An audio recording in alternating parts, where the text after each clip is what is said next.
नमस्ते। मैं विलास भोंडे। मेरे इस यूट्यूब चैनल पे आप सभी का बहुत बहुत स्वागत है। आज विजयादशमी दशहरा, तो उस अवसर पर मैंने सोचा कि मेरे कुछ विचार आपके साथ साझा करूं, इसलिए वीडियो बना रहा हूं। मेरे इस यूट्यूब चैनल को आपने अभी तक सब्सक्राइब नहीं किया हो तो ज़रूर से कर दीजिए, शेयर करिए, लाइक करिए। कुछ अच्छे विचार ज़्यादा से ज़्यादा लोगों तक पहुँचे, इतना ही इसके पीछे उद्देश्य है। तो विजयादशमी, सब लोग हम दशहरा भी कहते हैं, भगवान राम का रावण के ऊपर विजय। उसी प्रकार दुर्गा माता का राक्षसों के ऊपर विजय। 9 दिन तक दुर्गा माता का युद्ध चला और इसलिए उसकी आराधना और उस शक्ति की उपासना, ये युद्ध जो हुआ 9 दिन और 10वें दिन राक्षसों के ऊपर विजय प्राप्त हुई, तो उस शक्ति की उपासना का ये पर्व है। दुर्भाग्य से हमारे भारत देश में हम ये सारे पर्व जो है, उनके पीछे जो हेतु है, उद्देश्य है, वो भूल गए हैं और वो मनाने में बाकी सारी चीज़ें ही हो जाती हैं। जैसे हम गुजरात से हैं तो फाफड़ा जलेबी खाना या गरबा करना, रास डांडिया करना, ये सारी चीज़ें हम करते रहते हैं। लेकिन शक्ति की उपासना कौन करेगा? और यदि हम शक्ति की उपासना नहीं करेंगे तो हमारा जीवन कैसे टिकेगा?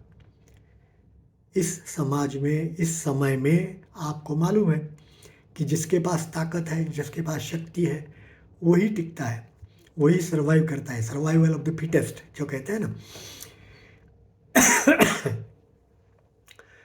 और हमारे महाराष्ट्र में 2 चीज़ें बहुत अच्छी उसमें चलन में है। एक उसको कहते हैं सीमोल्लंघन, सीमा का उल्लंघन करके कुछ पराक्रम करना, ये इस दिन से शुरू होता है। और उसी प्रकार उस दिन हमारे यहाँ छोटे बच्चे बड़ों को एक झाड़ का पत्ता आता है, उसको मराठी में आपटा कहते हैं, आपटे। तो वो आपटे का जो पत्ता होता है, वो पत्ता कहते हैं कि ये सोना है। तो इसलिए वो, और शमी वृक्ष के जो पत्ते होते हैं, वो ऐसे बड़े लोगों को शाम को देते हैं और नमस्कार करके उनका आशीर्वाद लेते हैं। उसके पीछे की भी धारणा यही है कि हम आज सीमोल्लंघन करके गए और बाहर से जो सोना लेकर के आए हैं, वो हम आपको अर्पित कर रहे हैं। तो इस प्रकार की भावना जिसके पीछे है, वो उत्सव हम अच्छी तरह से क्यों नहीं मना रहे हैं? हम क्यों भूल गए हैं सब? हमारे सारे देवी देवता शस्त्रधारी है। अरे काफ़ी देवता तो ऐसे हैं कि जिनको 2 हाथ नहीं है, 4-4 हाथ है, चारों हाथों में शस्त्र है। या तो नवदुर्गा जैसी देवी जो माता है, उसको तो 8 हाथ है, और अष्टभुजा देवी उसको हम कहते हैं, और 8 हाथों में वो शस्त्र लेकर के काम कर रही है। हम ये चीज़ भूल गए। दुर्भाग्य से हमारे इतिहास में कुछ समय ऐसा आया कि जिसमें अहिंसा का प्रादुर्भाव ज़्यादा हुआ। लोग लड़ना भूल गए, संघर्ष करना भूल गए, और उसी वजह से हम इतने सालों तक गुलाम रहे। तो उसमें से अब बाहर निकलना ये बहुत ज़रूरी है। हम उसके लिए क्या कर सकते हैं? वो कुछ हमें सोचना पड़ेगा, हमारे स्वभाव में वो बदलाव लाना पड़ेगा। शस्त्र और शास्त्रधारी समाज का निर्माण करना पड़ेगा। हमारे देश में या तो बाहर भी पूरे विश्व में हम देख रहे हैं कि क्या क्या कैसे कैसे हो रहा है।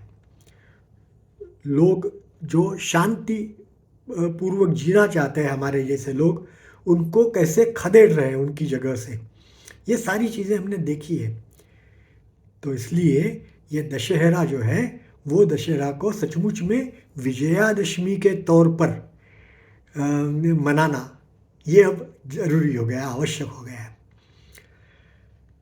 भारत के सौभाग्य से इसी पावन दिन 1925 में नागपुर में राष्ट्रीय स्वयंसेवक संघ का प्रादुर्भाव हुआ, वहाँ स्थापना हुई।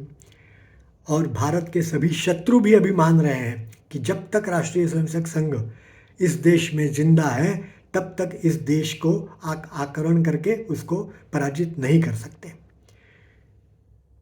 तो वो भी क्यों हुआ?